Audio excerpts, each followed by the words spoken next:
Yeah. Mark, there were stark differences in how protesters yesterday were treated by law enforcement and how Black Lives Matter protesters were treated last summer. What does it tell you about how people of color are viewed by law enforcement in this country versus how white people are viewed? There's a way that Black protesters are seen as foreign or outside threats. They're seen as interlopers. The seditionists we saw yesterday were treated as citizens who were worthy of protection. Before any protest happened at the Capitol, you saw so many soldiers deployed last year, and also in Ferguson in 2014. That's why you saw thousands of arrests over the past year of Black Lives Matter protesters, but you saw very few in Washington, D.C. With these seditionists. The call here isn't to get law enforcement to treat the pro-Trump protesters more harshly. It's to get Black folk to get treated with this level of dignity and care, to be treated like citizens. Tara, 160 Republicans in the House still say they believe President Trump won the election and objected to certifying Joe Biden's win. What is it going to take for them to change their minds and get on board with the next administration?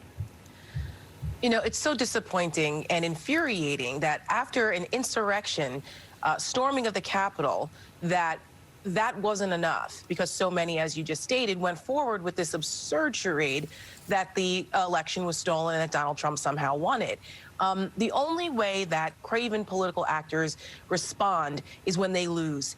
And because they didn't lose their elections, they felt emboldened. So the midterms are coming up in 2022. The American people are way more engaged than they ever have been, and they need to pay attention to who their representatives are and whether they were a part of this seditious act or not, and decide if that's what they really want to represent them in this country. Give me the context of how in Georgia we had the first Black U.S. senator elected from that state, but yet we saw symbols of hate throughout the riots, the nooses, Confederate flags. How much does yesterday's event is a reaction to the change we're seeing across the country?